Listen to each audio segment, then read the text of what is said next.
What is up, YouTube world? What's going on? Everybody outside the YouTube world, it is I, your Conquistador Javier, coming live. Not Conquistadrock, because I know my name was misspelled in a couple of streams in the past, but Conquistador Javi is back, and we are back with another Start Me Up show, episode 3. This is a different type of show. We're going to be talking some music. We're going to be going through some of the top 10 songs of the years 1970 and 1990. And then we're going to have a little battle between the two songs and see what you guys pick as the banger of the two, I guess.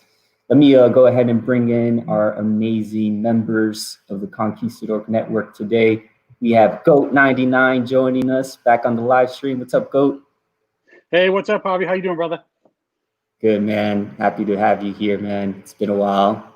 Yeah, man. Thank you. Great to be here. And Hialeah Comic Bro, what's going on? This was actually Hialeah's idea, so shout out to Hialeah for bringing this into the viewers' eyes. I am so happy to be here tonight with you guys again, man. It's been way too long, man. I'm so happy right now just to hang out with you guys. Yeah, man, it's been a while. The Start Me Up show was kind of a little idea that we came up with, us three guys, to kind of just talk and hang out and, talk comics, but dive a little bit deeper into some other topics. And today we're going to be doing some music talk, which is exciting. I know Hialeah was like pitching the idea to us, and he was like giving us homework pretty much. I was like, I thought I finished high school. What happened? Yeah. Yeah, you said that in the chat, bro. You said it in our, what is it? In our group chat, yeah. Our text, yeah. Oh my God, yeah. And then you came up with a good idea yourself. We might be trying that in the future, man. That one might be a little bit more complicated. We might have to put our thinking. That requires even more homework. Yeah, more homework. But so it is we'll work it out.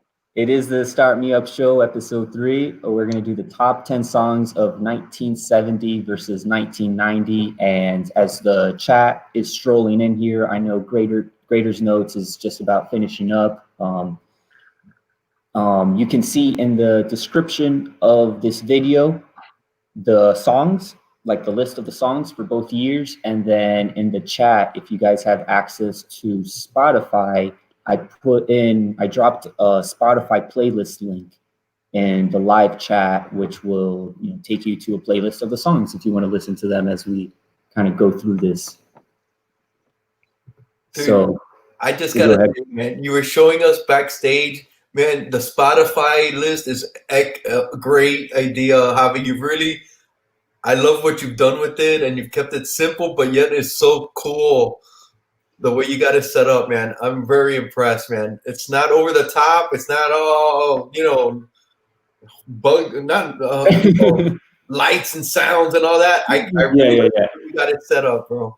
I hope everybody else does, man. I'm very impressed. Oh yeah, it's stripped down and simple. It's great. It's the best. Yeah, keep it stripped down and simple. Perfect. Yeah, man. I mean, when it comes to music, I try to give it the attention that it needs. The attention to detail. You don't want to overbog it with, like you said, too much flair. Yeah. What's up, Jeff? What's going on? What's Jeff up? Is in here. 90MF Comics was in here. What's going on? Jeff is in here. Jeff Schultz. What's going on? One love from Chicago. So before we get into this list, we picked the top. We're going through like the Billboard year, like the end of the year singles for the Billboard list. So we're going off the Billboard charts, which is like the one of the main, if not the main, ranking list for it's like popularity, but also it has to do with sales. So kind of those two things coincide with each other to determine what songs rank on the scale. So the Billboard list goes all the way to 100. We're just going to be focusing on the top 10. And just initial thoughts, like 1970 versus 1990. 1990, that was the year I was born. So that's kind of interesting right there. It's a lot of the music that kind of I listened to after the fact, you know. And then 1970 is just a whole bunch of classics. You know, it has a mix of classic rock and classic pop and stuff like that. So my initial thoughts were like, oh man, 1970 is gonna just take it. They're just gonna sweep 1990 out of the park. You know, you tend to think you're like, oh man, like the later the years get, sort of the music kind of starts to get a little bit more bland. But I was surprised at how many hits 1990s had. Dude, when you put up that Spotify thing and I was looking at the songs, I go, dude, this is gonna be tougher than I thought. It's gonna real quick. It felt I was born in 69, so I know how you feel. Different years. Yeah. Oh, well, I'm on the other side of that coin because I'm born in 71, so I'm right on the other side. Oh, we're right there. Wow, there you go. We're perfect. Yeah. Hey, we got Sam's Tangled Web joining us. What's going on, Sam? And Unruly Simeon dropping in to say hello. What's going on? Hey, what's up, guys? What's He's up? saying best song of the 70s. Billy, Don't Be a Hero. Who doesn't remember Bo Donaldson and the Haywoods? Man, you know more than I do there. Wow. Saturday Night by the Bay City Rollers. That's a good one. God. Good stuff, Jeff.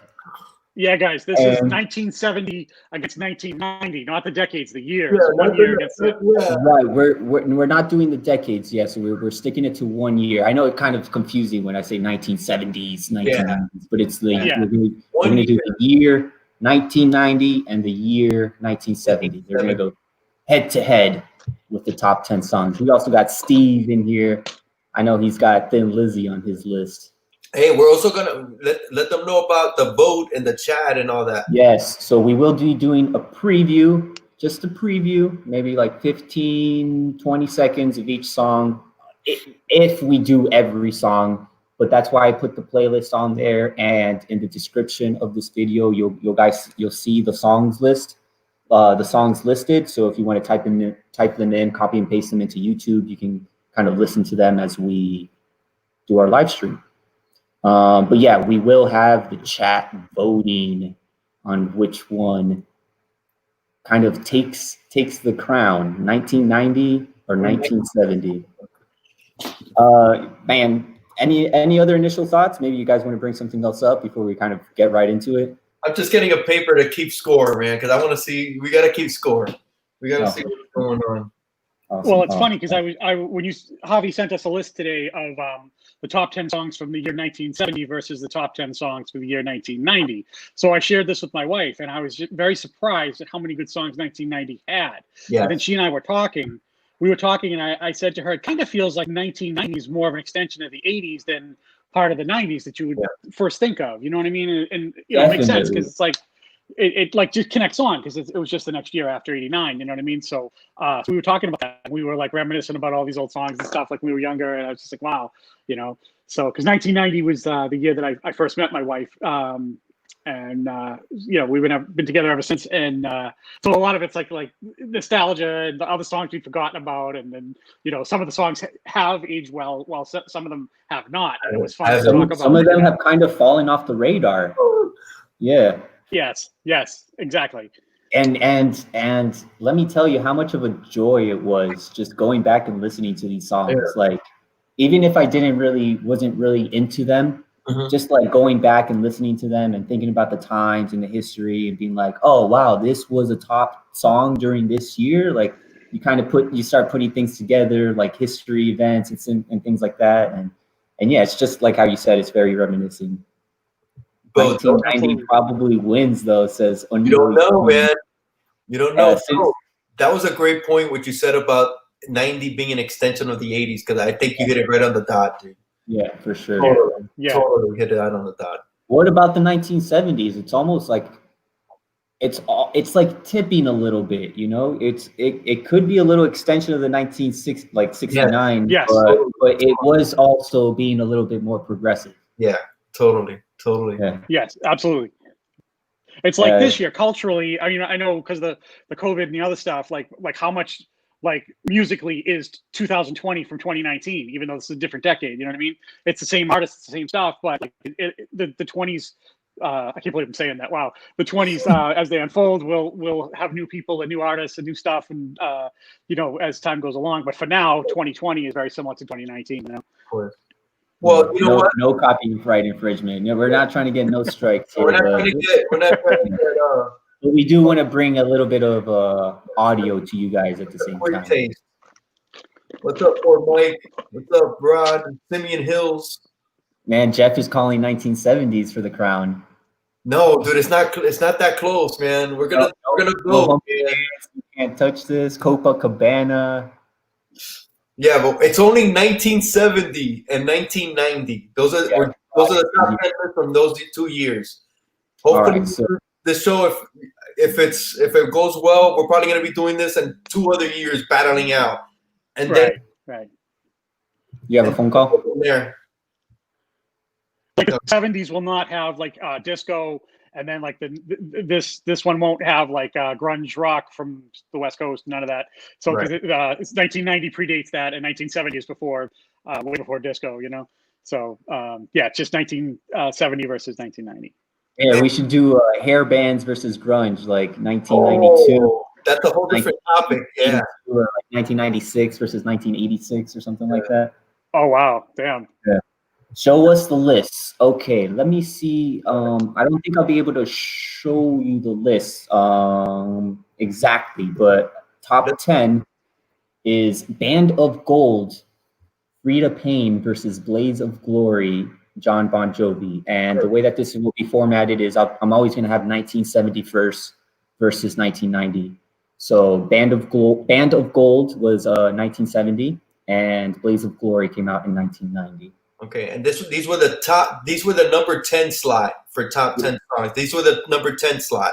So we're gonna number 10, 9, 8, all the way down.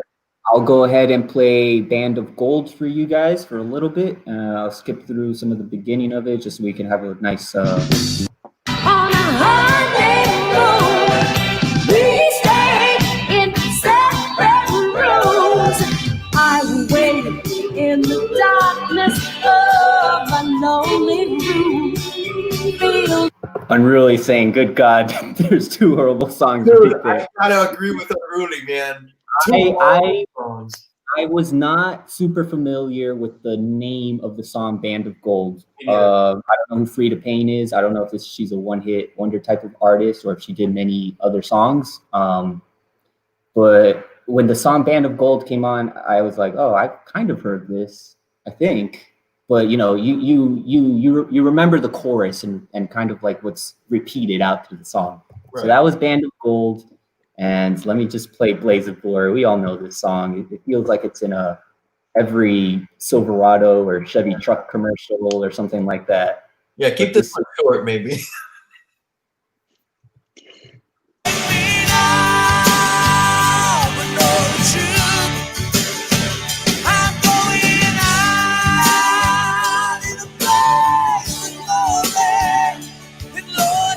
So that was Blaze of Glory, and you know, we hear that song on the radio all the time. But actually, when you listen to it with headphones or kind of like on good speakers, because the radio butchers quality, like sound quality. When you listen to it on the radio, it immediately you're not listening to like the best quality. So like listening to it on headphones sounds a little bit better, but we'll see. We'll see what the chat says. You guys can go ahead and vote now on these 2 songs. We're going to be sharing our thoughts. Dude, I didn't know Band of Gold by Freda Payne. I think she is a one-hit wonder. And Blaze of Glory, dude, I hate Bon Jovi, bro. I cannot stand Bon Jovi. If it would have been Wanted Dead or Alive, Wanted Dead or Alive, maybe I would go with that one. But just because it's Bon Jovi and Blaze of Glory, I'm going with my vote's for Band of Gold. That's my vote. I feel the same way about Bon Jovi, man.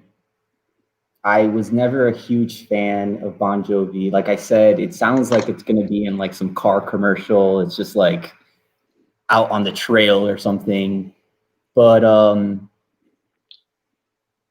man, I don't really know with this one. What's your thoughts, Go? All right. Well, Freda Payne, I have heard that song because, you know, I heard it growing up on the radio and stuff. I mean, I'm not like totally, but it has like very reminiscent, like Motown kind of sound. It sounds like a lot of like female songs from like that era. Right. Very, very run of the mill, and it must have just been an exceptional hit for that year. And then, so on that, I was just like kind of neutral, and I was surprised that it even made the list. I don't really like it or dislike it. I'm not saying it sucks. I'm just saying I'm just very meh on it. Now, Bon Jovi, right? I never liked Bon Jovi. I was never into him, whatever. Like, what people would like consider them like metal or whatever. I was like, you got to be kidding, because I was listening to like Iron Maiden and stuff like that, you know. And then, like, to me, that was like girl heavy metal or girl metal hair band stuff. Yeah. And I never got their gig either, because like they always have like this like Western vibe or whatever. And I'm like, dude, It's you like guys a are from cowboy Jersey. vibe, yeah. Yeah, you guys are from Jersey. You know what cowboys are out there? You know what I mean? You're not like Oklahoma or Texas or whatever. You know what I mean? Come on, get out of here with that. So, so I never really was into it. But oh, and I found out doing a little research on that song that it's from Young Guns 2. Young Guns, soundtrack. Yeah. Yeah, Oh, it's like it was written for a movie? For a movie. It's on a soundtrack with like Emilio Estevez and some of those guys who are making a lot of westerns. Yeah, Phillips.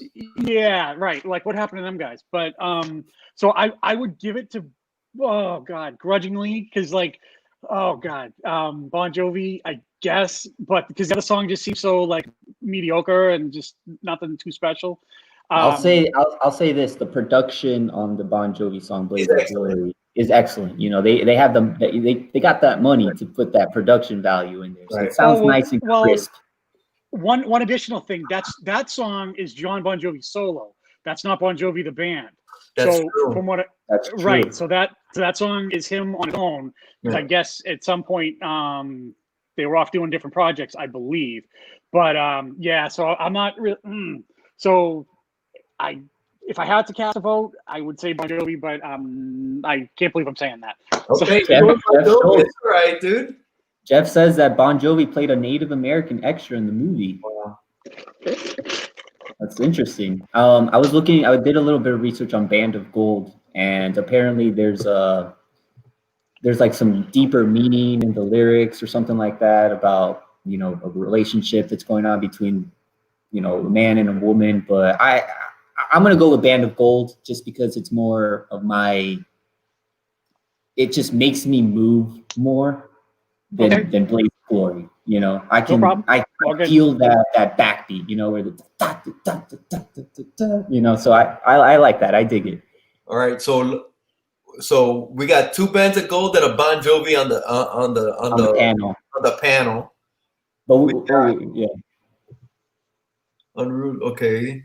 I was just highlighting Big Remo. What's going on, Big Remo? I know Silver Age Dave in here. Dave. The only good thing Bon Jovi was good for is making out. Hey, Knights of Old is in here too. What's going on, Knights of Old?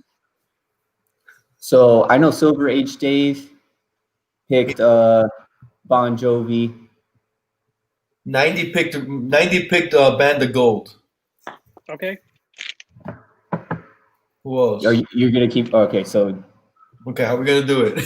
Okay, these are the little kinks. We're gonna have to figure it out. Yeah, because we have 10 songs that we gotta go through. Okay, so all right, so Jeff Schultz, I can't tell. Big Remo. Okay, 90 Band of Gold. Band of Gold. We got one Band of Gold, 90. Joey Bag of Sevens, Band of Gold. Okay. Yeah, it's more Javi style, it's more funky, you know it. We have one for Bon Jovi from Silver Age Dave. Silver Age Dave. Unruly says Band of Gold, so we got 3-1 right there for Band of Gold. Steve, I don't know if you're picking Bon Jovi because you say he got the first round, but you also said that you're not a huge fan of Bon Jovi. and then he's picking Bon Jovi at the bottom. Jeff Schultz got Band of Gold. Big Remo, Band of Gold. All right, Band of Gold takes the cake on that one. Band of Gold. Okay, 70's got one. All right. We'll jot that one down for the first round. And feel free to vote, continue voting, and we'll try and keep tally. And also, if you guys are watching this on the rewind, if you guys want to cast your votes in the comments, go ahead and do that as well. And we'll try to tally it up. And then like on the future episode, we'll give you like a better rundown of who won. But yeah, man, everybody's pretty much saying the same thing about Bon Jovi. Oh, there we got another Bon Jovi. Bon Jovi. It wasn't a clear. Well, yeah, it wasn't a clear runaway by any means, man. Yeah, I was like 50-50 on it. Yeah. So I don't blame anybody who votes however they vote. I can't fight with nobody on that. No, exactly. All right.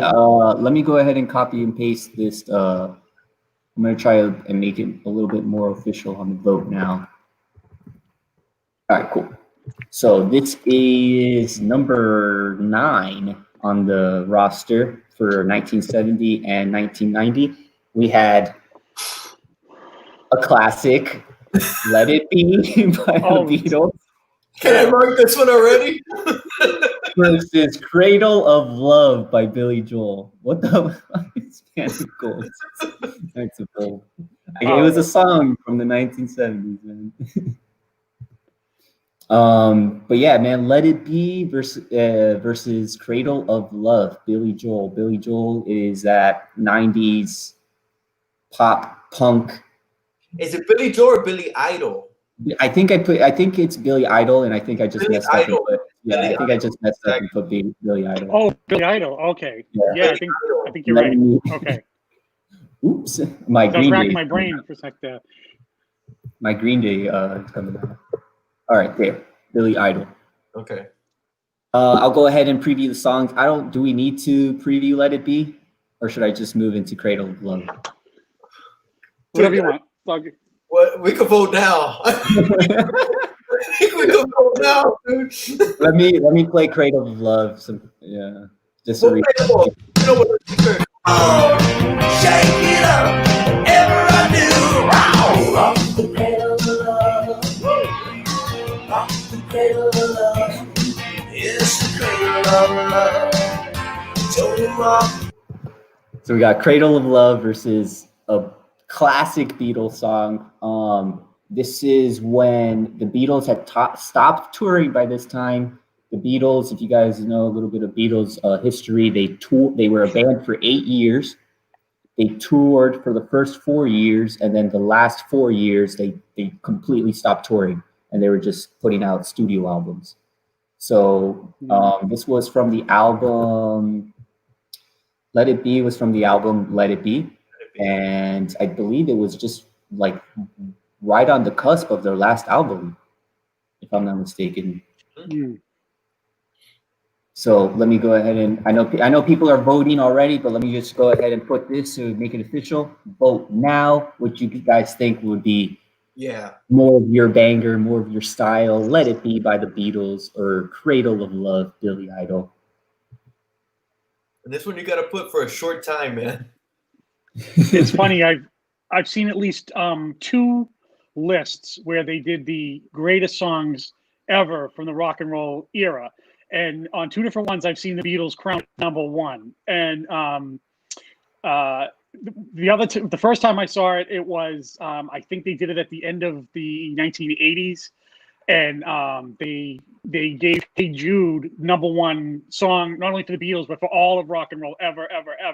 And then I think they did the same thing for the Millennium, and I think it was Rolling Stone magazine or Entertainment Weekly or one of those, and they did the same thing, and they had Let It Be as the number 1 rock song ever. Like, so it's like kind of funny that they had it as number 1, and in 1970 it was only number 9. So it's just like, wow. So that song has aged very well with critics, at least, you know. Oh yeah, I mean the aging value or like the long lasting value of the Beatles just in general. I mean this song specifically, but just the Beatles in general is like they've inspired so many bands after them. You know, it's insane. Yeah, oh absolutely, you know? Sure. Their legacy, I guess you could call it. I'm just very long lasting. I'm sad to say, but I remember I love Let It Be, and I know the song. But my kids were growing up right around the time of Sesame Street and all those videos that you would buy, and they used to have the Muppets doing Let Her Be, Let Her Be, Let Her Be. Oh, God. It kind of ruined Let It Be for me, but it's still an amazing song. Wow. Oh, that's hilarious. I never knew about that. That makes a lot of sense. I'm gonna have to find that on YouTube. Yeah, it was all the Muppets. It was the Muppets on Sesame Street, and they would do the whole Let It Be to Let Her Be. And it was nice. Let her be, let her be. Let her be. And then they would play it out and all that. Yeah. It's just stuck. It's just stuck. Oh, that's hilarious. Hey, we got John's Comics with Kids in here. Everybody else who's strolling in here, thank you. Thank you so much for hanging out. Thank you for voting for sure. We got, feel free to put 1990, 1970. We can decipher, from that, or Let It Be, or the artist name, whatever you guys want. Votes. Yeah, man, we got 1990 for 90. Makes sense. 1970 for Joey. Okay. Maybe White Wedding, but Yeah, White Wedding will be close. So I think we're all in agreement. The panel's in agreement. It's Let It Be, right? Yeah, for the panel, it's Let It Be. So we got 4 for Let It Be. I mean, no disrespect to Billy Idol, but I mean, he's up against an all-time great. Yeah, it's hard to take that down. I mean, Silver Age, Cradle Rocks. Yeah, Silver Age Dave is going 90s. Look at Silver Age Dave, bro. We got 5 for Let It Be. Let me just double check. 1, 2, 3. Oh, Big Remo's going 90s on this one. Nice. He says he can't do the Beatles. And he's like face palming. Oh man, what's going on, man? You don't like the Beatles? It's all good. Yeah, it's all good. I didn't really like the Beatles. No wrong answers here, bro. Whatever you want. I didn't get in. No wrong answers, man. I didn't get into the Beatles until way later. I think the Beatles is taking it on that one. Then we're gonna have to go 1970s on that one. All right. 70s took number 9. Yeah. Beatles equals Jack Kirby Idol. I don't know where you get Rob Blackfield from that, but I guess the math adds up. I would probably vote 1970 across the board for these. That's what we were thinking too. Those were original initial thoughts. Yeah. Heavy hitters from the 90s coming up. Yep. Let's not prejudge. That's right. There's some heavy hitters from the 90s coming up, guys. Shine's Happy Monsters REM cover and Bohemian Rhapsody both are great. Yes, definitely great. I think Bohemian Rhapsody maybe had more of a longing, like a lasting effect rather than when it first came out. But I gotta double check that because I know it was a banger when it first came out. Yeah, it did. But Bohemian Rhapsody got like a renaissance for that song when the Wayne's World movies came out in the 90s. They gave new life to that. So, I mean, people liked it when it came out, no doubt. I'm not saying that, but it got like a second life. Because the Wayne's World movies, it exposed it to a lot of new people, and they got turned on to Queen a few years after Freddie Mercury had passed away.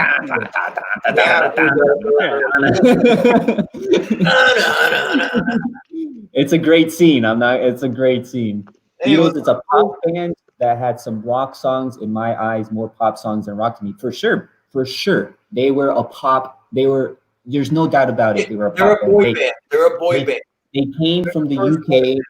They came from the UK to America. They got on the Ed Sullivan Show, and it was over from there, man. They're a boy band. Both were done by Sesame Street, yeah. All right, sweet. Hey, we got Pope voting for the 1970s. All right. Awesome, man. That's right. So man. Hey, 90. If you're available for future shows, man. I know Big Remo, Dusty Brick Round. I had invited him. Just trying to get D-Hyde on here because he's a music. We're gonna be doing it again, dude. We're feeling ourselves out this first time, and then we're gonna have a guest on, and make it a little bit more interesting. We're just all right. You guys tell me at first. This is we're gonna go with number 8 now. Get Ready by Rare Earth versus Hold On by the band En Vogue. Ooh. I at first I had no idea what these songs were. just by like looking at them. You know these songs though. You know these songs when you hear them. Yeah, you know these songs when you hear them for sure. Get Yep. Ready. I mean, let me just go ahead and play Get Ready if you guys don't know. Here we go.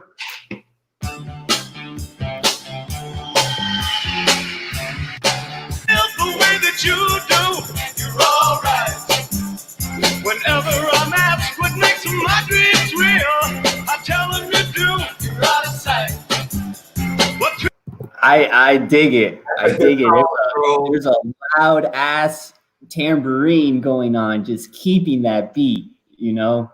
That's a great beat, bro. And I didn't even get into Get Ready, Get Ready. Let me see. Get ready, 'cause here I come. You wanna play hide and seek? All right. We don't want to get too much in there. This is Hold On by En Vogue, and something very interesting. We have 2 songs in the 1990s that made the list with the same name. Okay. So number 8 and number 1 from the 1990s have the same name, Hold On, which is pretty cool. interesting. Pretty cool. I don't know where the chorus is for this song. Oh, dude, this. Oh, That bass.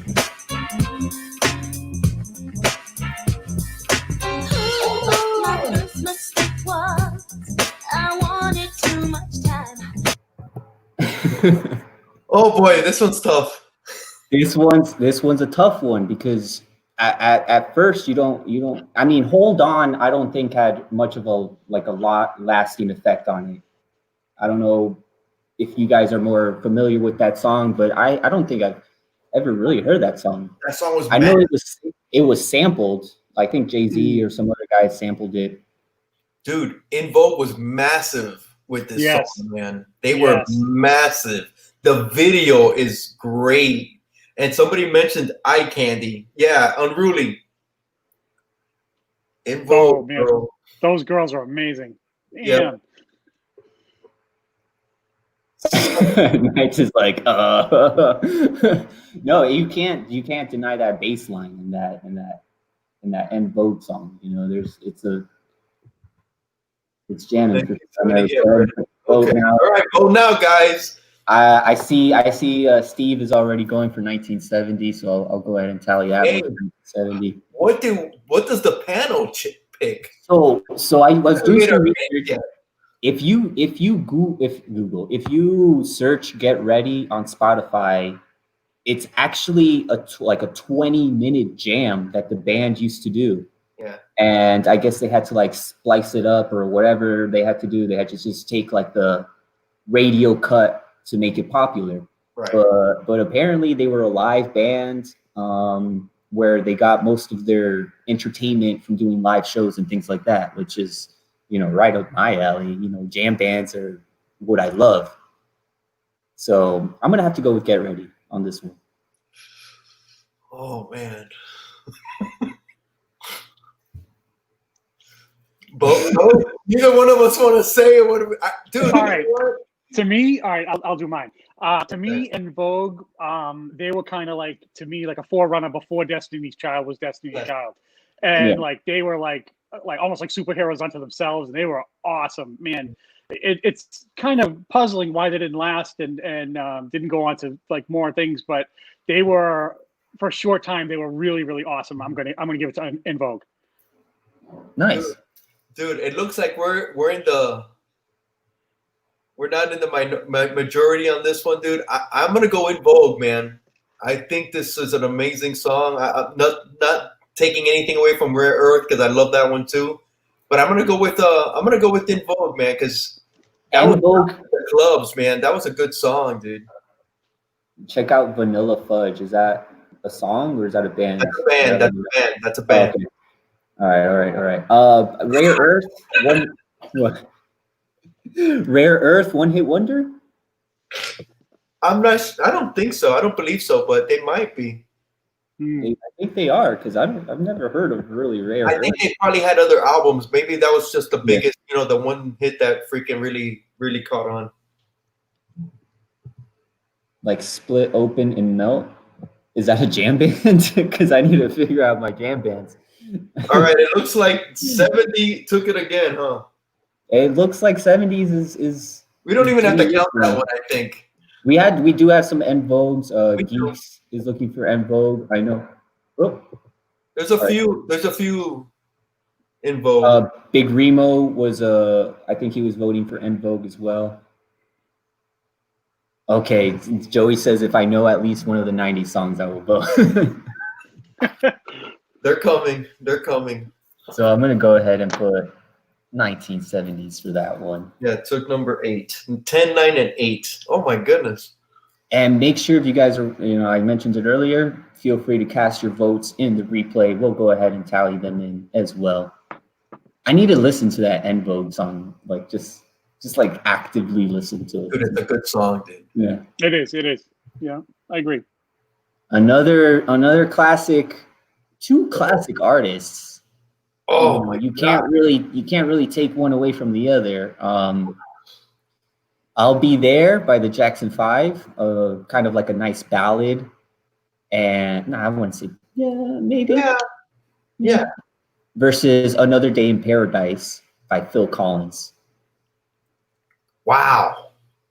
I know, man. Wow, very, very different. Very, very different. Very, very different. This was when MJ was still young. His voice was still killer, super killer. I think he was like 5 when this came out, right? I'm not sure, man. No, he was probably like 12 or something, right? 10. Yeah. Maybe? 10. Let me go ahead and preview these songs. I'll go ahead and preview Another Day in Paradise for the people.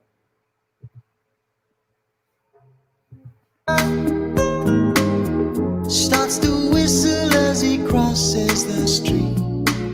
Seems embarrassed to be there. Oh, think twice, 'cause it's another day for you and me in paradise. Oh man, dude. Oh man, that's that gives me chills. You hear that song and you could see the video. You could see it playing it out in your mind. You could see it. Mm-hmm. Oh, damn. What was that a movie? Was that for a movie as well, or was that just? I don't believe so. They might have used it in a movie, but not when it came out. Maybe. Wow, I don't think so. Yeah. But I know, like when that song came out, it really shined a light on like homelessness and people who were like not doing so well and had like addiction problems and living like outdoors and everything. And it was quite a social commentary at the time. I remember that being really. The video is quite striking too, as I recall. So. When did he leave Oasis? That was back in the early years, wasn't it? No, Genesis. Oasis. My bad. Yeah. I think it was around this time, right?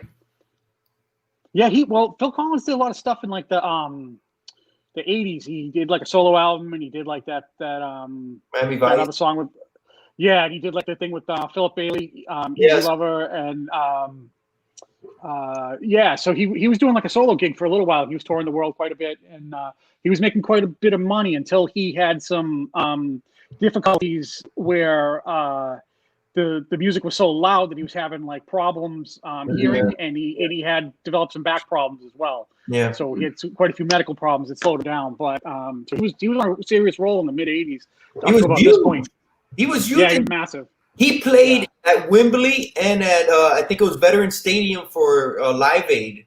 He played in Wembley, and then he flew to Veterans. I think it was Veterans Stadium, and in Philadelphia. he played the drums for Zeppelin over here.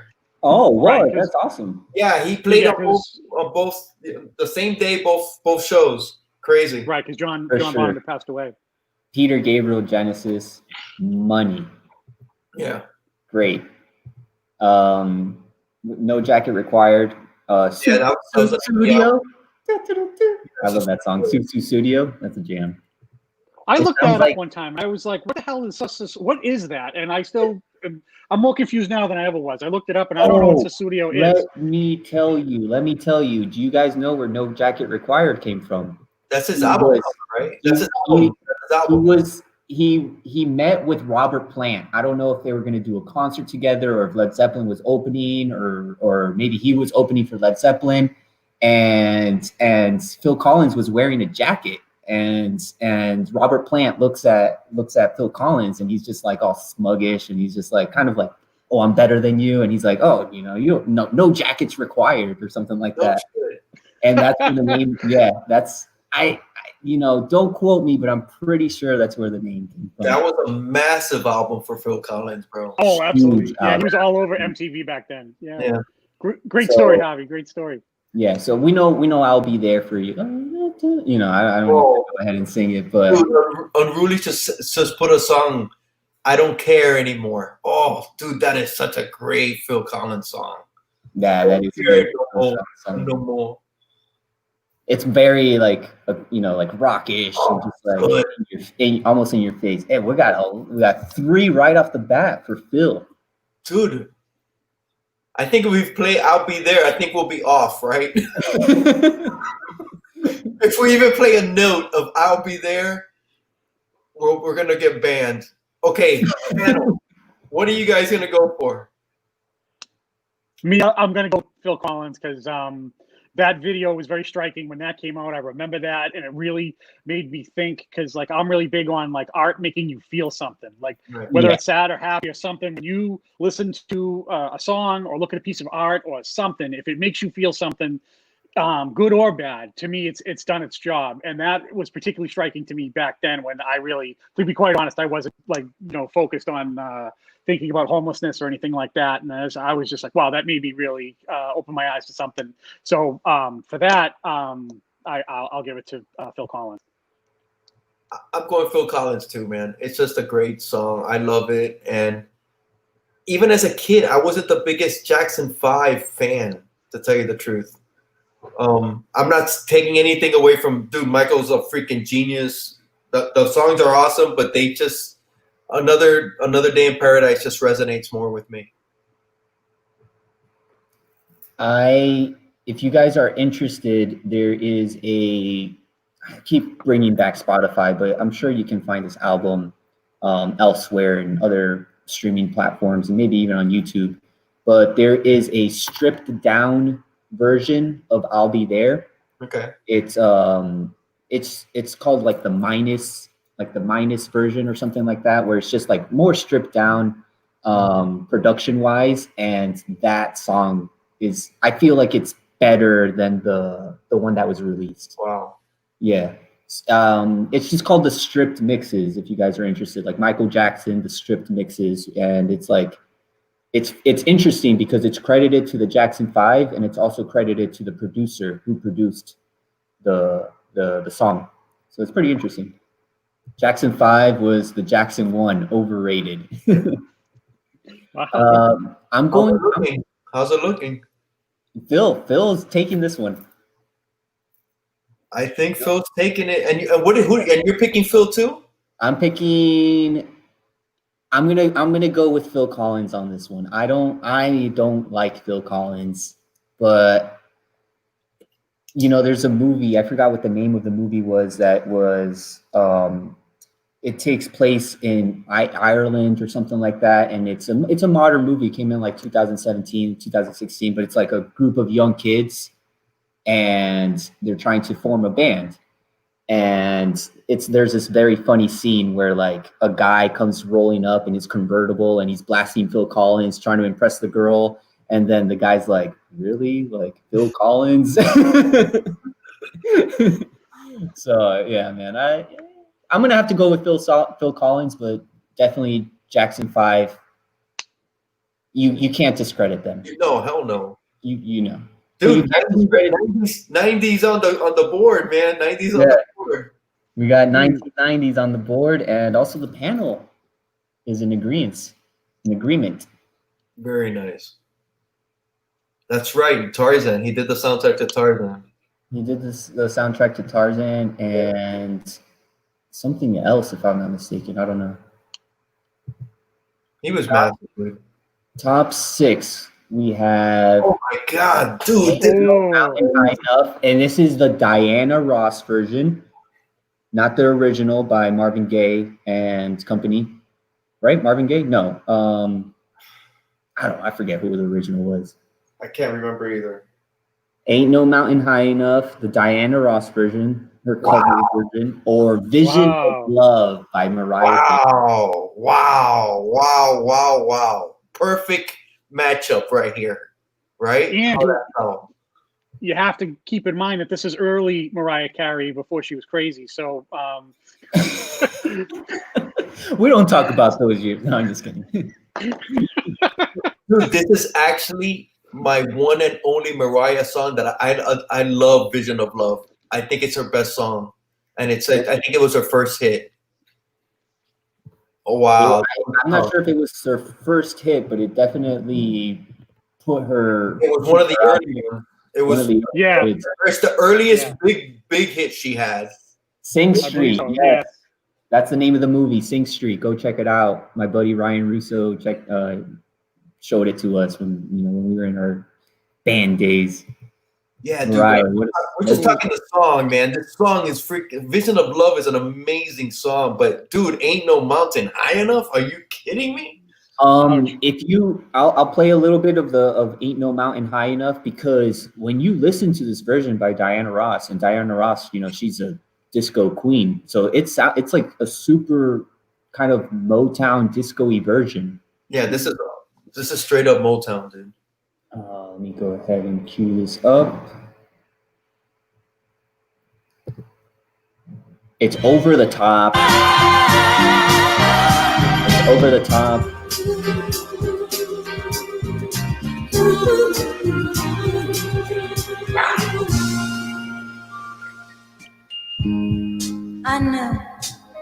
I know you must follow the sun. You'll arms if you stand no mountain high.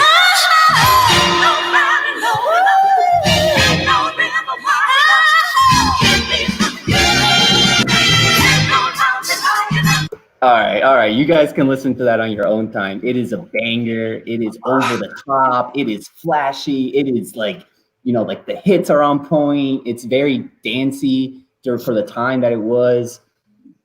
Yeah, man, it's great. It was a great song. But go. Do you know, or anybody in the chat, was this to that movie? I forget the name of the movie that she did with Billy D. Williams.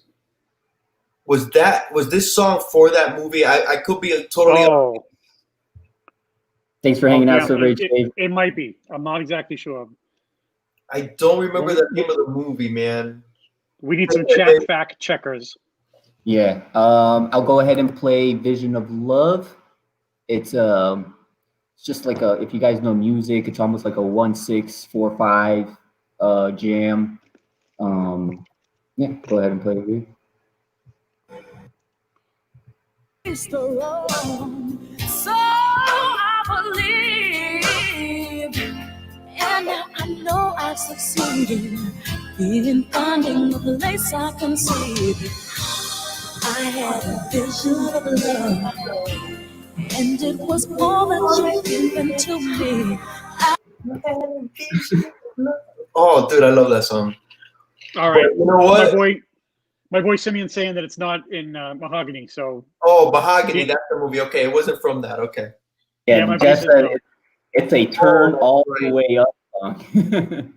It's Do You Know Where You're Going? Yeah, do you know where you're going to? Do you know the things that life is showing you? We'll go ahead and I'll drop the vote line in there. It's a toss-up, man. The Diana Ross version is like I said, over the top, just super. I'm gonna have to go with Vision of Love though. It's more my time. Mm-hmm. It's more my time. I grew up with Mariah Carey, even though I wasn't like a huge fan of Mariah Carey, but she was an artist that influenced my generation. Yeah. So I'm gonna go with Vision of Love. I like the production behind it, and I don't know if it was, not to get too technical, if they did it on the computer or if they used real instruments, but I dug it. I like the progression and the flow of the song. I'm gonna go I'm gonna go Diana Ross, bro. I love Vision of Love, but I cannot go against Ain't No Mountain High Enough. I've been hearing that since I was a little boy, and it's just in your face, and it just gets you. Oh my gosh, it's inspirational, and my God, I can't believe it. But yeah, if it would be any other song, Vision of Love, but no, not against. I can't go against Diana Ross. I'm sorry, I just can't do it. Oh, that hurts. I can't go against her. It's hard because to me, it's like Mariah Carey. It's like in her first album, I believe, and like you know, it's almost like it's almost like having like a rookie going up against a veteran. And this is when Diana Ross is at like the height of her powers, if you really think about it. And it's just like, wow, like that kind of like thing where she's at this point is like Hall of Fame worthy. Where Mariah's just starting out, where you could, if you would put like Mariah like in a different era in her career up against something like that with Diana. Wow, maybe you got something there, but I hear what you're saying, Hialeah. That's a great song. There's nothing wrong with it. I'm not saying it sucks or anything, but I'm just saying I think it's Diana Ross at the peak of her powers, and I got to give it to her. Me too. And just think of it this way: it's Mariah going in against Miss Ross. You know, it's Miss Ross. That's true. Yeah, but she was your time. Like, not to say that she didn't have inspiration during later years, but you know, it was more. Well, think about it. That song is great. Don't get me wrong. Not really, because Vision of Love was right at 90. I was 21, or I was 20. I don't know what I was. I was 21. Yeah. So that's really, you know, those years where you know, the music is really all about you, because Ain't No Mountain High Enough came up when I was like 2 years old, a year old. Yeah, so, and that was a classic song before she made it. Before she covered it, so no, song, dude. You know how you put what you put with that song? It's before she made it her own. True. It's before she made it her own, because I don't remember the original, man. That's the one I know. We don't. Yeah. We try. It's man. I don't want to get too into it, but Jeff is mentioning what makes this a fair fight. Neither of them wrote the songs; they're singing, which is music industry 101. Songwriters need to get paid too, man. If you're a songwriter, sometimes you just got to sell your music to somebody who can bring it to the popularity, you know? Yeah, if you're looking at Diana Ross, like not on the Supremes, that songs like that are like her quintessential, like just Hall of Fame level. It's hard for me to go against that. Hey, I just gotta say, this has been the best matchup right now that we've had.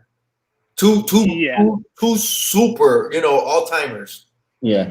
Yeah, definite heavyweights, for sure. Yeah. Mariah has an album with 20 hits on them, all of them slay. You know every one of them. Everyone, exactly. It's not taking nothing away from either one, man. It's just amazing matchup.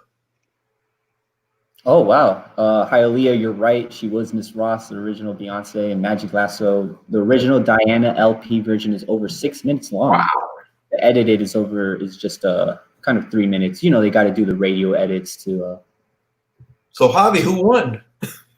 1970s. Diana Ross took the crown on that one. That was a great matchup, man. That's the best one so far. No one-hit wonders in that one. No, not at all, man. Not at all. All right, so two great artists. Here we have top five. Top five. We're getting to that halfway mark, you know, where things start to get more, I guess, popular. I don't even know what you want to call it, but yeah, the big boys are coming. Big boys, yeah. So we have War by Edwin Starr. You got to remember, this is the 1970s, so this is coming out of the Vietnam War, if I'm not mistaken. Mm-hmm. No, we were still in it. We were still in it. We were still in it. We were still in it. We were still until mid-70s, yeah. The government sending young males overseas to fight for our country, and, you know, not to get too much into it, you know, Very controversial war. Very controversial war. Experimentation going on. Just a lot of things behind the scenes. Yeah. And then we have Vogue by Madonna, which is a song that comes from a dance. The voguing. Oh, very good. which came from the gay dance scene, which she made it popular. She took that. What they want out with, she took the dance and brought it to the mainstream, if you will, and it was a club hit. It was a dance hit. Of course, it's Madonna. Dude, highlight Pope's comment, man. It's a great comment. Each of these songs defined and reflected the era. This one is impossible. Excellent. Not everyone had been inside. Oh, okay. What's the difference between a limousine and Madonna? Oh man, I put the punchline in before the joke. She came out with that book. It was like this black book or whatever that had like pictures in it and like told her whole like sexual history or something like that. Yeah. Magic lasso, strike a pose. There's nothing. Strike a pose. And they even like she says the names of, because they would mimic famous celebrities. So in the song they're like, oh, Marlon Brando, blah blah blah blah blah blah blah blah. So I'll go ahead. We all know what war is. Fred Astaire, Ginger Rogers gave good hair. That's how it is. What is it good for? Absolutely. Now get said again. What is it good for? Absolutely. And then Vogue, which is more. What do you look around? Everywhere you turn is heartache. It's everywhere that you go. You try everything you can to escape the pain. Dude, listen to that production though. Yeah, the production. Like, dude, it's on point. It's on fire, man. Yeah, for sure. Okay. War was made popular again in the 90s when Jackie Chan sang it in Rush Hour. Yeah. Dude, I'm going to just say it. I'm going Madonna, Vogue. First time I saw Madonna in concert in Chicago, she opened up the show with Vogue. Wow. Oh, nice. That's awesome. I'll go ahead and put the vote. You guys can go ahead and vote here. Jeff is War. I'm going Madonna. I'm going Madonna, dude. I'm going War, man. I like the social commentary. I like the funkiness of it, the power. That's my jazz. Yeah, I'm going Madonna. I read a thing about that one time, and it was saying about how that song Vogue was originally made for her Like a Prayer album that came out in 1989, the previous year, and they thought it wasn't good enough to get on that album, and it actually got cut from that. And They used it later on, a year later. So how wrong they were, because that's one of her all-time signature songs. So they encouraged her not to use that because she wanted to. And they were like, well, we don't know about this, and then no, it's not so good and whatever. And then they didn't like the incarnation that they had. And then they added that part where she pays like homage by naming all those, like name dropping and saluting all those people. So so when they added that in, that added a different dimension to that song, and then like the dance thing, the music video for that and everything, which was black and white, was really awesome. So yeah, I'm going Madonna. Love her. So I think this one's going to the 90 to 90. In the chat or in the panel? The panel, we got 2-1. Dude, the panel has spoken. Let's just say the panel has spoken on this. Oh my goodness. Vogue is on the Dick Tracy movie soundtrack. I did not know that. Well, it's on the soundtrack, but it's not in the movie because the name of that album says music from and inspired by Dick Tracy. So Vogue is not in Dick Tracy, but it's on that album because, like I said, it was a throwaway song and they needed a home for it. So they awkwardly threw it on there because there's nothing else on that album that's like that. And so they just kind of randomly threw it in there and became a huge hit. Why the Dick Tracy movie? Right, exactly. Because she was in it. Mm-hmm. Oh, she was in it. Okay. I did not know that. Yeah, man, this is a runaway. Yeah, this is on the chat. The chat has voted for War. We have a split decision between the panel and the chat. Me and Goat are in the minority on this one, but that's all right. That's all right. Yeah, vote how you guys feel. It's all good. You know. that one. It was a tough decision, but it was two very, very, very different songs. Super different songs. And that kind of plays on the fact of the years. You know, this is going on in 1970, War by Edwin Starr, and then Vogue, which is in the 1990, or released in the 1990s, I guess you can say. Yeah, this one, I think Madonna, Vogue, I can't go against it. Even though War is an amazing song. There's who started Dick Tracy? It was Beatty? Warren Beatty? Yeah, and then she was Breathless Mahoney, and then oh god, Al Pacino was Mumbles. Was it a good movie? Yeah, it wasn't bad, man. It wasn't bad at all. Yeah, I gotta check it out. That came out around the same time as Batman in 1980. No, wait a minute. It wasn't 89, was it? Batman was 1990. Yeah. Right there, right. It was like probably the big summer blockbuster, man. Dick Tracy was a big deal when it came out. Yeah, it was. The beat is money on exactly. That's how I feel, Dandy. It kind of like gets you in that two-stepping feel. Yeah. Warren Beatty, who Madonna was dating at the time, was a film star. Yeah. All right, guys, we're at number 4. Our number 4 will probably the 90s gotta make a comeback now, or it's over. It's over because we have 1, 2, 3, 4, 5 already for 1970s, and we have 1 for 1990s, and the 90s are gonna run it. They're gonna run it. They're gonna go 4, 3, 2, 1. That was Phil Collins on Who Takes the Crown on the 90s on that one. We're gonna have to give a special award to Phil Collins. Let's see what happens. Let's see. We're hitting that. We're kind of past that hour mark, so we might be here for another half an hour. I appreciate all of you guys for hanging out, all the chat participation. You guys are freaking awesome. Thank you so much. Thank you so much. Appreciate it. Anybody watching on the replay, go ahead and cast your comments or cast your votes in the chat, and can't wait to do this again, man. This is awesome. It's pretty fun, right? It is fun. Yeah, this is awesome. So here we have number 4, which is Raindrops Keep Falling on My Head by this guy, BJ Thomas. I think this must be a one-hit wonder just because of the song. I don't know if this is the original rendition of it, like the first time it actually ever came out. And Poison by Bell Biv and Devo. Bell Biv DeVoe. DeVoe, excuse me. Bell Biv DeVoe. DeVoe. BBD, hands down. Hammerhead was dope in that movie, says Big Remo also. So, oh man.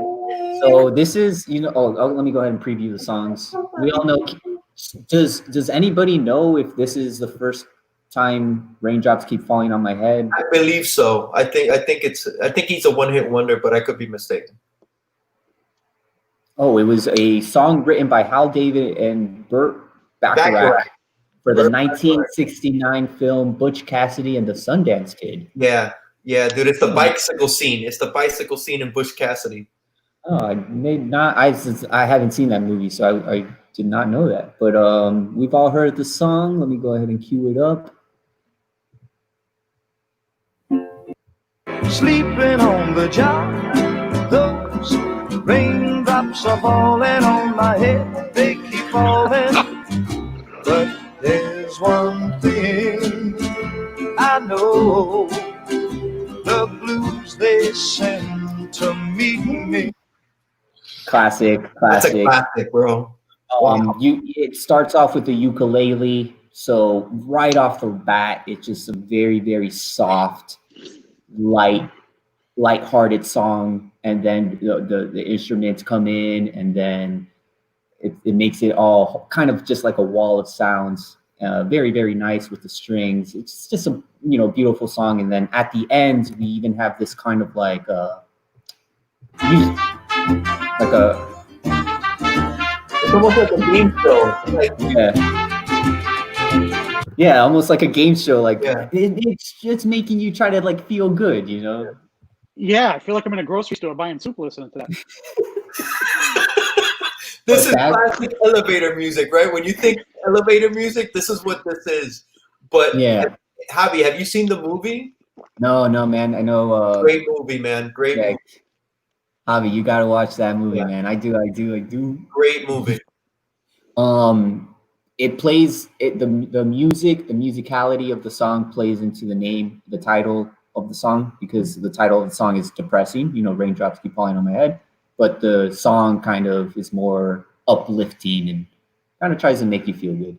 Hey, real quick, we haven't talked comics, but look at Magic Lassos. We just connected this song to comics. Don't forget, Raindrops was used in a scene in one of Toby M. Spider-Man's films when he quits being Spidey. No way, that's awesome. And hey, let me go ahead and play the beginning of Poison, because you get some superhero references.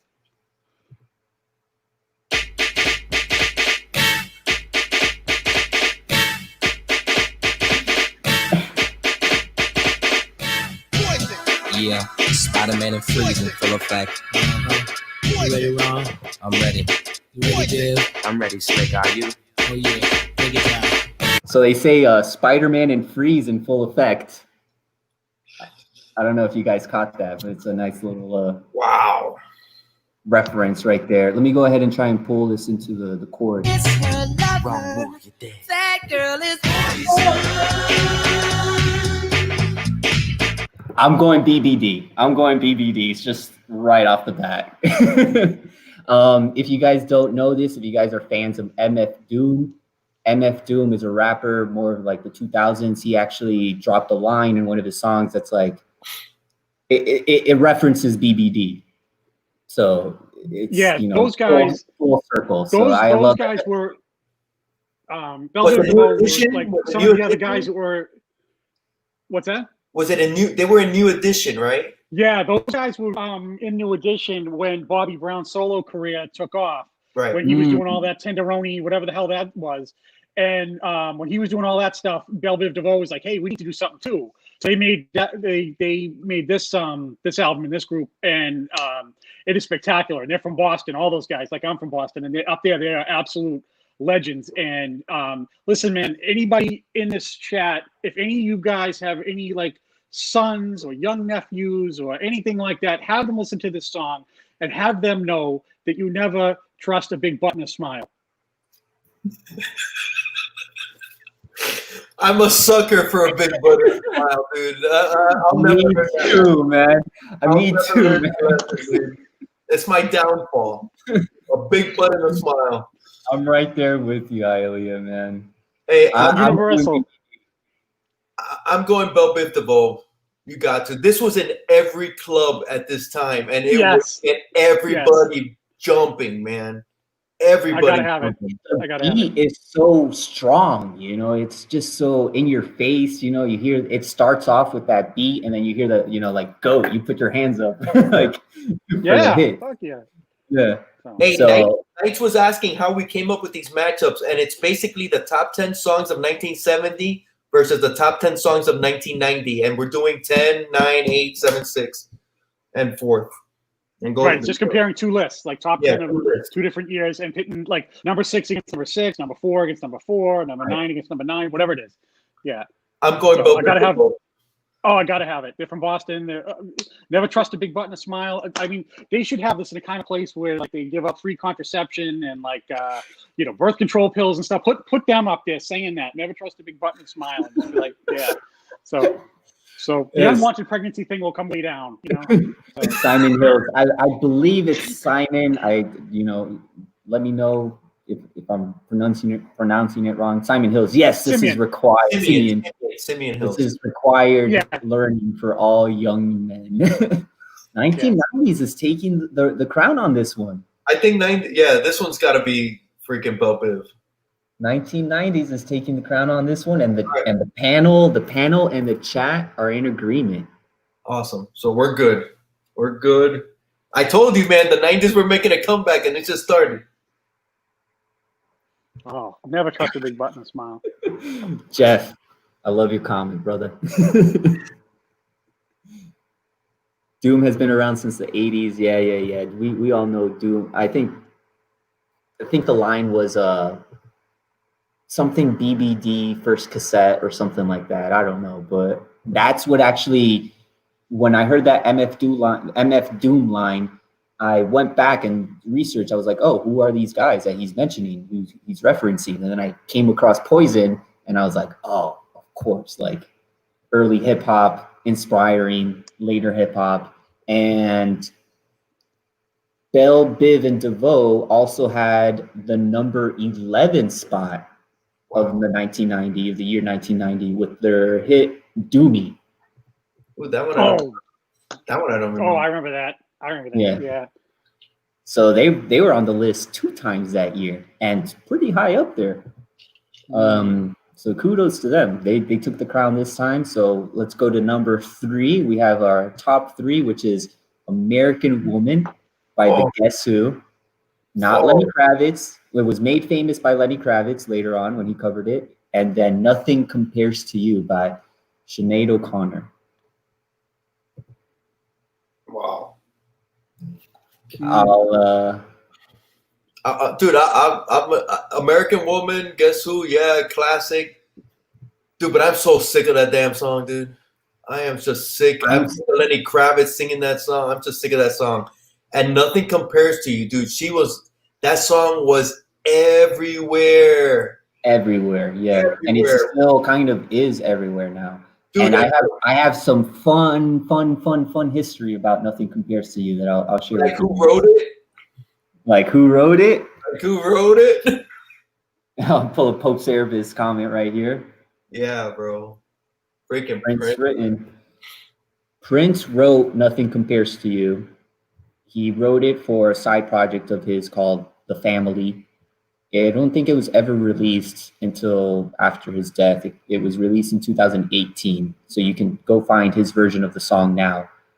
But Sinead O'Connor took the song, she made it her own.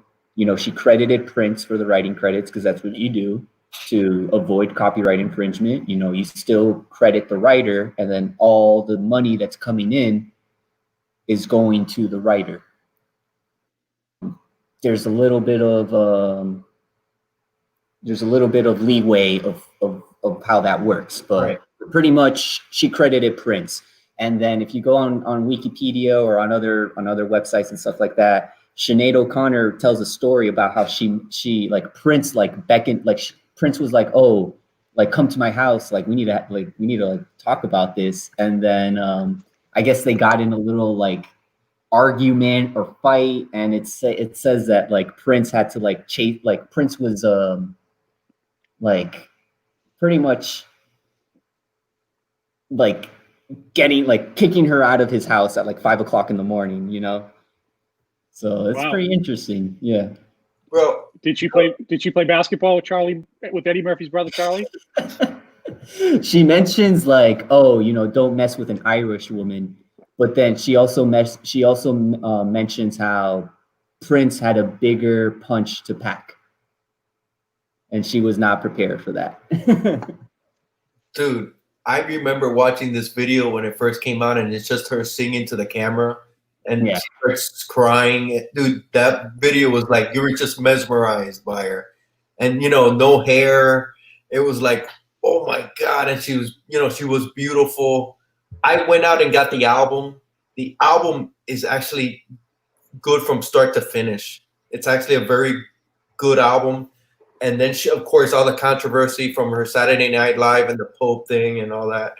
But this song is amazing. Be good, Simeon. Yeah, thanks for hanging out, man. So yeah, Jeff was mentioning. Anybody remember when Sinead did the live on Saturday Night Live? And she ripped it. I gotta go with Sinead, dude. This song is a classic. It will always be a classic. Yeah. If Madonna was the queen, Prince was the king of the 90s. Definitely. We got 2 for 90 and 1 for 70 from the chat. Who you picking, GOAT? Let's see here. I'm gonna go with American Woman because I'm going with the because that's from the Guess Who. I'm going with that version, not the Lenny Kravitz Yeah, one no. later on, because that influences, because you're right, that song is around quite a bit. But I'm just going on the merits of what it was in the '70s, and I like that song. I was listening to it not too long ago before we would brought this show up, but and I was digging it. I was really liking it because I was listening to Lenny Kravitz, and then I was like, oh, let me go back and listen to the old one, and I gotta say I like it better. I'm not the world's biggest Sinead O'Connor fan. I don't dislike her either. I'm just sort of neutral on her, like whatever. But and I hear what you're saying. It was a big deal at the time, but I just wasn't into it then or now. I'm digging the Guess Who. I'm going with that one. I definitely like the Guess Who better than the Lenny Kravitz version. That's for sure. Yeah, no problem. For sure. Yeah, But definitely. I'm going Nothing Compares to You. I'm going American Woman on this one. Cool. I'm not a huge fan of Sinead O'Connor. I never really got into her. So who wins? For this one, we have. It looks like we it's have- 70. It's the '70s taking the crown on this one. Wow, man. Wow. Dude, I thought she had a chance. I I thought she had a chance. think the song is so whiny. I don't know why. Like, Dude, I love this song. Like- I was hearing it the other day driving up to Jacksonville, and I sang the whole song. It was beautiful rendition. It was a beautiful rendition. her inflection, it's like nothing compares. It's like, yeah. Wow, Yes, Prince. Yeah, right. No, you didn't know I could Impressive. hit those notes. wow. It sounds like you get your nuts in a vice there, my friend. Oh man, Prince did cover Sinead O'Connor's version, so it's like, I don't know, it's like such a weird history for a song to have, but it's gnarly, it's cool. All right, what are we up to? We're up to number two. Number two right now. We got two more. So here we All have right, let's do it.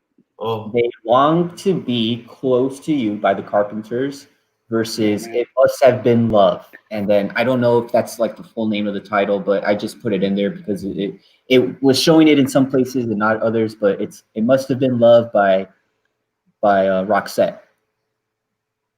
I'll go ahead and play the two songs. This is They Long to Be Close to You. On the day that you were born, the angels got together and decided to create a dream come true. So they sprinkled moon dust in your hair and golden stars. So that was a nice little slow ballad. Go is like not about it. dude, I still sing that to my wife, bro.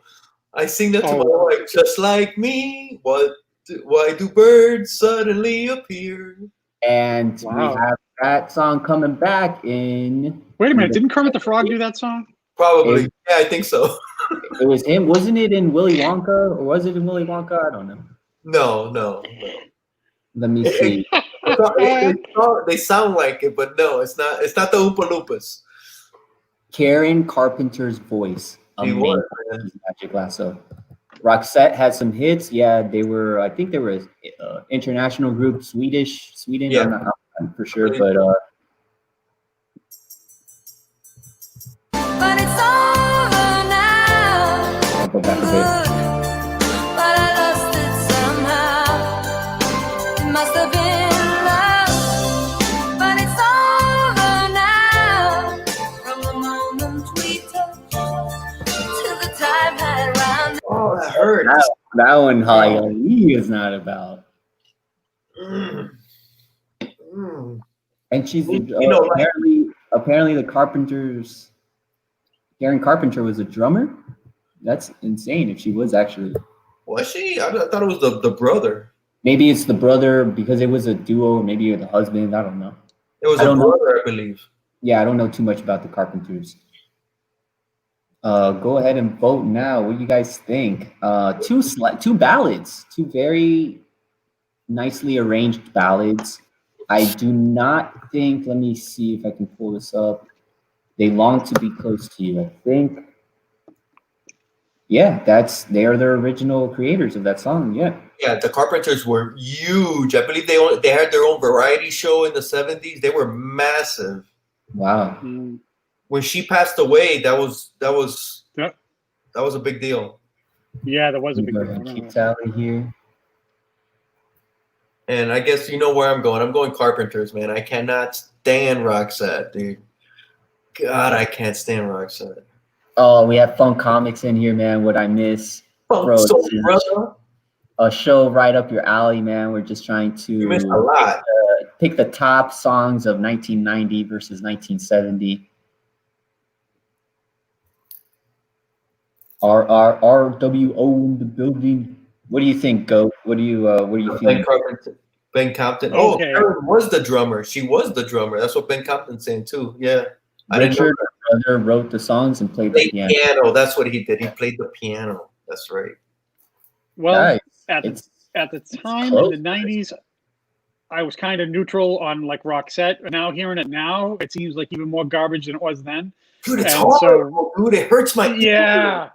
But it's funny because my mother used to play the Carpenters all the time because she was down with that like 70s easy listening stuff and all of that. So we heard a lot of that growing up. And so I was kind of traumatized by that. But, you know, I don't know. Since my mom passed away, I haven't heard a lot of that anymore. But it kind of makes me nostalgic for when I was younger, I guess, in a weird way, even though I didn't like it then. I will give it to the Carpenters.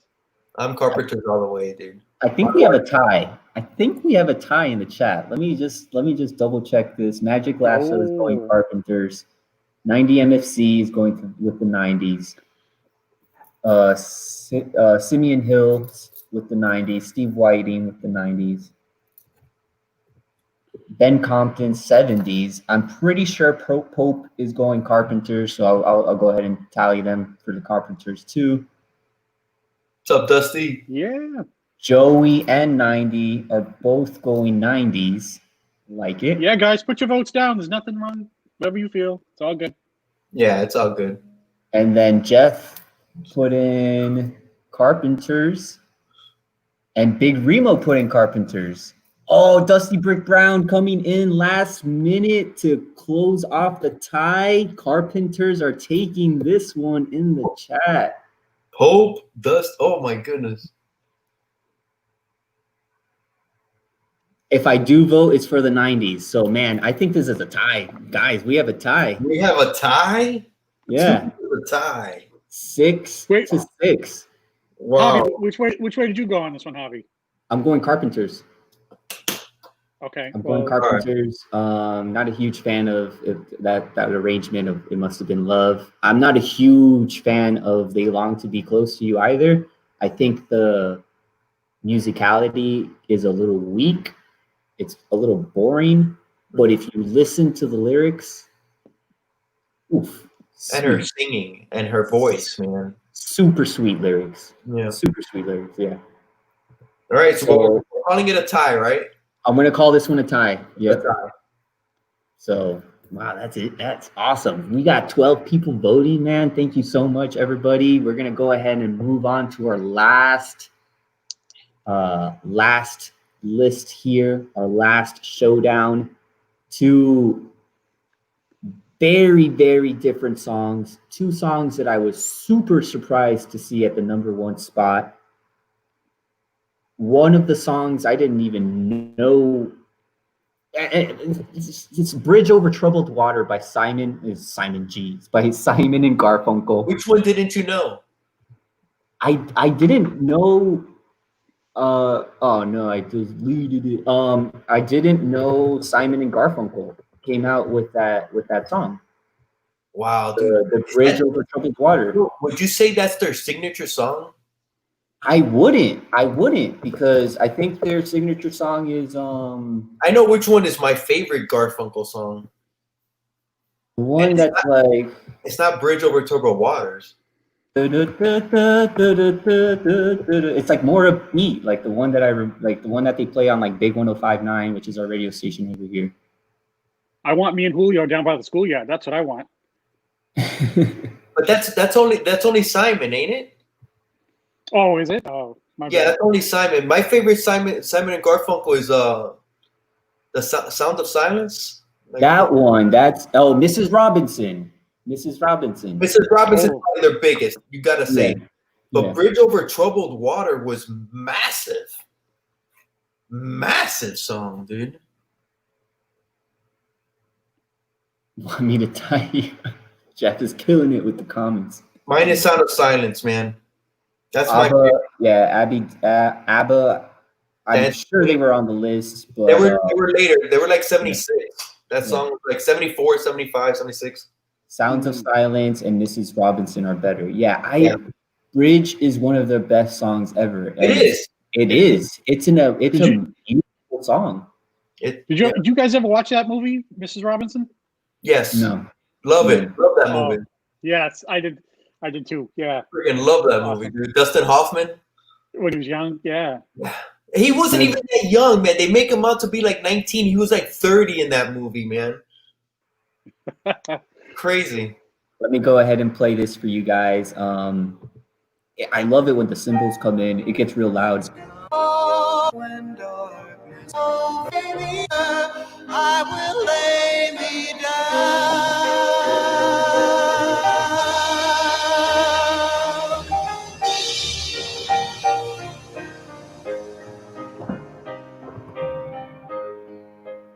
You shine. Oh, if you need a friend, I'm sailing right behind. So very epic sounding, very just atmospheric, very reverby. You don't get any other instruments besides the vocals and the piano until the big climax, until like 3 minutes into the song, and then the whole band comes in. You get that nice bass to fill up the sound. It's a good song. It's a good song, and the beat is very swung. So it was produced or written and arranged very well. But it's not a song that I had ever I never really got into Simon and Garfunkel, so I was like, oh, nice. I didn't know that they wrote this song And it was version number one of 1970. Number one of 1970. And let me go ahead. This is the Billboard Year-End Hot 100 Singles of 1970. If you guys don't know Hold On, I'll go ahead and play it for you, because I wasn't familiar. Like, when you see the name of the song Hold On and Wilson Phillips, nothing comes to my mind. I don't know Wilson Phillips or what the song is, but once you hear aren't those girls the daughters of the Beach Boys? So it's the two daughters. It's the two daughters of the Beach Boys from Brian Wilson, and then one of the daughters from the couple of the Mamas and Papas. Yeah, it's a trio, right. and they came together. Yeah. Okay, right. And I freaking love this song. And you're mine for one more day. Things will go your way. Hold on for one more day.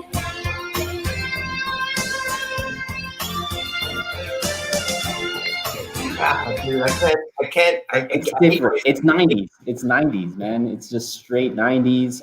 It's a one-hit wonder. You guys would agree. I don't think Wilson Phillips had any other hits. Not as big as that. They might have had a few songs that were, but nothing compared to that. Nothing. That was massive. It was the number one song of 1990. Yeah. Incredible. How did that happen? How did that happen? You gotta think maybe their lineage maybe had something to do with it. It's a good song. It's a very good. It's uplifting. You could see people gravitating to the song, and it's a, I guess, female oriented. It brings in all of the audience. You get both male listeners and female listeners. I think they could use that song in modern times, because how they have a lot of songs endorsing products and stuff. They could use that "Hold On for One More Day" thing as some kind of feminine hygiene thing, and hold on for one more day. Yeah, you're right. You're so right. Oh boy. I just love the rhythm, the rhythmic hits, or like the rhythmic value of the vocals. It's just very like, it's very syncopated with like one of Catchy. them singing. Yeah, it's catchy. You can know? sing along. And There's like a call and response going on between the vocalists, or it's like one person saying one thing and then the other person's like reacting right away. So it's pretty cool. yeah, you got the blonde, the redhead, and the fat chick. You got it all there, you know. It's all good. It's perfect. It's a perfect song. And with that, I'm going with Bridge Over Troubled Water. And that go with Hold On by Wilson Phillips. It's just so freaking, it's like gag me with a spoon kind of song right now, man. I loved it at the time, but it's like, it just makes the hair on my back stand up. You know, it's just man. My wife loves it. I cannot. Pope's Arab is the first. You mean you don't have the Wilson Phillips greatest hit album? It's the same song on both sides. I think this is a steal. Yeah. I think this is steal. People are leaning towards the 70s on this one. Simon and Garfunkel is taking the crown over the Wilson Phillips. Oh my God. Oh my God. I don't know, 90. I don't know. You got to ask Kylie about that, brother. Hey, you got me drinking bourbon, okay? And that's the bourbon. So definitely 1970s is taking that one. The year 1970 is taking the crown on that one. And man, we had one tie, which is surprising. I was not expecting a tie. Yeah. We have 1990s taking the crown 2 times. Yeah. Phil Collins, and I believe... Oh my God, who was it? It was a 10, 9, 8, 7, 6, 5, 4. Oh, BBD. BBD. Yeah, it was 7 and 4 went to the 90s. Everything else went to the 70s except for 2, which was a tie. Goat singing was classic. Oh, I'm glad you guys like that. Zappa. Oh man, we should do maybe like a underground playlist instead of like the Billboard Hot 100. Maybe we should do like a underground top 10 or something like that. Oh man, what's up, Harry? What's up, Harry? No Curtis Mayfield. Oh man, he wasn't on the top 10 this time, but dude, this was a lot of fun. This was more fun than I thought. I thought we were gonna be done with this segment like in 20 minutes, and it's been an hour and a half. This has been damn! great. Wow. Holy smokes, you're right. Yeah, it's 10:40. I thought we were gonna do this. We were gonna be done with it and have nothing else to talk about and it was gonna be like a 20-minute show. Oh my God, so much fun. Yeah, this is great. Thank you guys. oh man, it was an awesome time for sure. The chat was great. The chat was the chat participation was awesome. Thank you guys so much for hanging out. So 1970s, like I said, we had one tie. 1970s taking. We had one tie. 1990s taking 2, and then 1970s taking the crown for 7 times. Yeah, pretty impressive. Pretty impressive, dude. Okay, so I have a question for you guys. Are we gonna do this again? Definitely. Yeah, sure. We just have to find like a decent matchup where you want to try to avoid a landslide in one way or the other, because it won't be fun to watch that. But if you can find a good matchup, yeah. Bro, I think I just picked these 2 years out of the blue, man. Imagine, you know, it can be anything, because we can do 1991 versus 1992, and it's still going to be sort of a little different. Yeah, you know? I think it just doesn't. Oh wow, yeah. Go. Yeah. Okay. When we doing this again, we're gonna have a little off-air talk and probably decide when we're gonna do it again. It'll probably be on another Thursday. If it's not next Thursday, maybe we gotta give ourselves a little bit of time to. Yeah, we're gonna probably Are Thursday nights good for you guys, or what? Yeah, Thursday nights are good for us. If the Thursday night is good for the chat. Okay.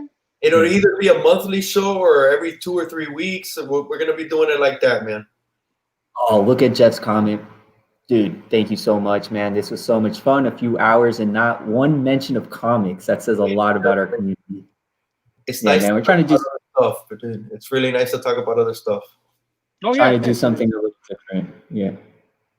It's also interesting to hear like what people have to say, like because I know kind of like some of you guys like your taste in comic books, and you know like some people like different like eras of comic books or like you know certain characters or artists or whatever. But it's nice to see like you know rounds out the people's personalities a little more just to see what kind of stuff they're into, and it's interesting and fun, and I feel like I get to know people better, and I dig it and I like it, and this is great. And thank you all for participating in the voting. It was great, you know. Thank you so much, guys. We have 2 recommendations. We have Simeon Hill's 1986 versus 1996. I wrote that down. And we also have Dusty Brick Brown mentioning 80s pop versus 80s hair metal. So we'll kind of gonna have to talk. Maybe I'll have to work that out. Yeah. Maybe I'll have to find a list or something where it kind of like really breaks down those genres, and then we can go from there. Dusty, if you want to join us on that chat or not on that show or any future show, you know, you have my IG, I have yours. More than welcome to have you here. And hopefully you can get D-Hyde in here because I know he's also an aficionado. And 90, I know wants to get in. I could already see it. Like he was already putting for it. Yeah, man. He's always on call, but it would be awesome to have him here too. Pope Cerebus is mentioning hair metal versus extreme hair metal. I'll write it down. I don't know if we'll get to this one, but I'll write it down. Extreme hair metal. That would be like what? Twisted Sister? I guess. And then hair metal could just be like Van Halen, you know, something like that. Maybe. So wait a minute. Is extreme hair metal? Is that like those like boy glam bands like Poison, or like what is that? Like I'm not sure. I'm not sure. I'm not sure. Yeah. We gotta measure the hair. We gotta measure the hair or something. I don't know. How much hairspray does it take to do a gig? Yeah. Look at this: 1993 grunge rock versus That's a good one. I like that one. Hip-hop. I like that. Awesome, guys. Hi, Leah. You want to say anything before we kind of sign off of here? Dude, I am so happy we did this and we got the 3 of us back together because it's been way too long, and I know we were having like scheduling conflicts. Something was always coming up on a Thursday, but we're gonna try to. I really hope we try to do this because I think we had a great turnout and I think it was a lot of fun. Yes.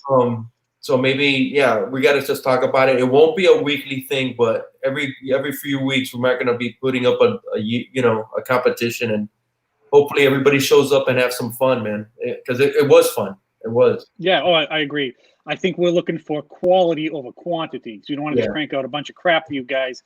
We want to find some good matchups for you, and maybe some different genres or different years or something like that. Like it requires a little more thought, but I think we can do it, and we'll come up with some good stuff for you guys. And I'm looking forward to it.